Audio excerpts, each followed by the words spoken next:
The title of this video is, Can We Predict the Future? And the answer to that question is no, absolutely not. Of course we cannot predict the future. We don't know what people are going to do. People have freedom of choice, and we have no ability to predict the future. But by looking back at history, we can look at trends, we can look at movements, we can look at certain principles and qualities and characteristics and see how things developed, and we can, by using this information, at least get some kind of idea of what might possibly happen in the future. I want to give you an illustration of this by reading a quote to you. This is from a book, and it is regarding the history of Japan. That's not terribly important. It's the principle that's involved here, but let me share this with you. The history of Japan is an unfinished drama in which 3 acts have been played. The first is classical Buddhist Japan from 522 to 1603 AD, suddenly civilized by China and Korea, refined and softened by religion, and creating the historic masterpieces of Japanese literature and art. The second act is the feudal and peaceful Japan of the Tokugawa shogunate from 1603 to 1868, isolated and self-contained, seeking no alien territory and no external trade, content with agriculture and wedded to art and philosophy. The third act is modern Japan, opened up in 1853 by an American fleet, forced by conditions within and without into trade and industry, seeking foreign materials and markets, fighting wars of irrepressible expansion, imitating the imperialistic ardor and methods of the West, and threatening both the ascendancy of the white race and the peace of the world. By every historical precedent, the next act will be war.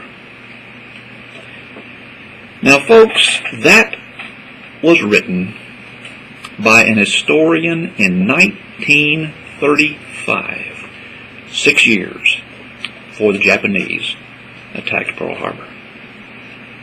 Now, this historian obviously didn't know the future, but what he did know was history.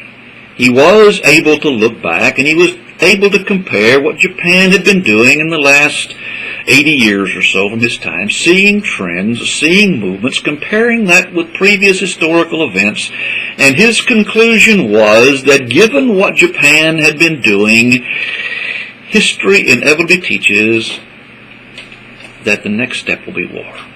And he was absolutely right about that. He concludes this section by saying the following. The Japanese have studied our civilization carefully in order to absorb its values and surpass it.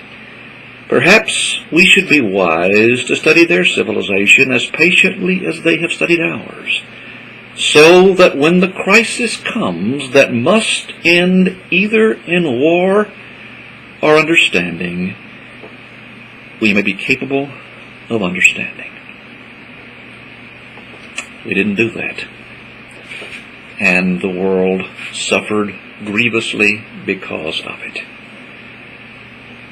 One of the great problems of history, as the German philosopher Georg Wilhelm Friedrich Hegel said, is history teaches us that men learn nothing from history.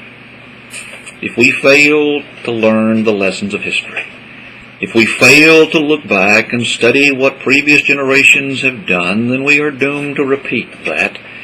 And yes, we will.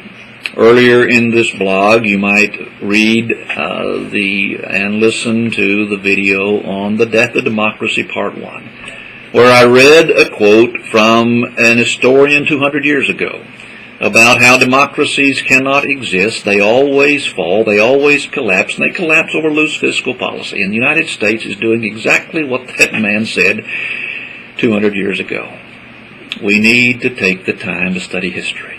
We need to try to understand others. We cannot predict the future, but we can look at qualities. We can look at characteristics. We can look back and see what was successful, what led nations and what led people to be successful.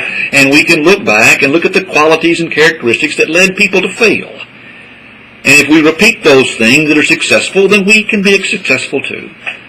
If we follow those things that led to failure, don't be surprised when we fall as well. We did not study the Japanese as we should have, and we suffered the consequences. We have not studied the Islamic people as we should have, related in an earlier video on why we will lose the war in Afghanistan. And as a result, we are suffering grievously because of that misunderstanding. We need to learn and study history.